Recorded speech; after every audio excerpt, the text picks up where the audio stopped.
Pakar Hukum Tata Negara, Yusril Iza Mahendra hadir dalam agenda pemeriksaan sebagai saksi meringankan, ada charge, untuk ex-ketua KPK Firly Bahuri yang menjadi tersangka kasus pemerasan, Senin, 15 Januari 2024.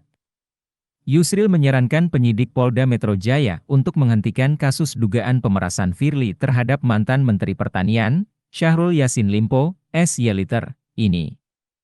Hal itu disampaikan Yusril kepada awak media sebelum menjalani pemeriksaan di Bareskrim Polri. Kasus ini sebaiknya dihentikan, bisa lewat pra-peradilan bisa juga kemudian SP3, kata Yusril, Senin. Yusril mengatakan, Firly bisa kembali mengajukan pra-peradilan, sebab putusan Hakim Tunggal Pengadilan Negeri atau PN Jakarta Selatan sebelumnya hanya menyatakan gugatan tak dapat diterima, bukan ditolak. Kemarin pra-peradilan bukan ditolak, tetapi tidak dapat diterima.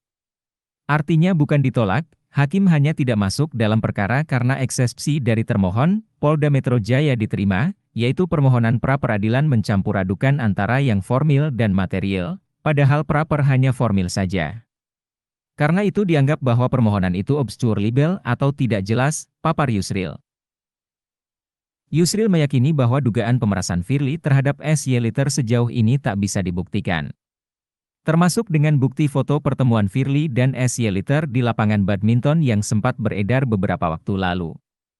Foto itu 2022 ketika belum ada penyidikan terhadap Pak Yasin, jadi pemerasan itu agaknya tidak mungkin terjadi, ujarnya.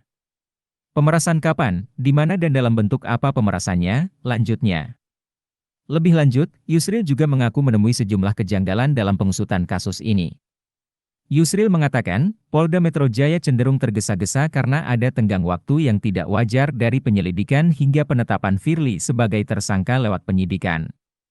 Kasus ini bisa saja ditetapkan sebagai tersangka tanpa ada penyelidikan dan penyidikan seharusnya berjalan beriring.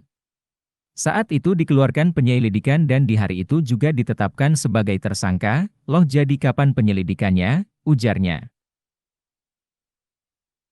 Ia juga mengatakan, dari sejumlah saksi yang diperiksa, kata Yusril, tak ada satupun yang bisa menerangkan adanya tindak pidana pemerasan. Dan begitu juga saksi-saksi yang diperiksa tak ada satupun yang menerangkan bahwa ada kata atau perbuatan yang mengancam Pak Yasin supaya merasa dia diperas, kan itu nggak ketemu buktinya, ujarnya. Oleh sebab itu, Yusril pun menyarankan penyidikan kasus Firly ini dihentikan.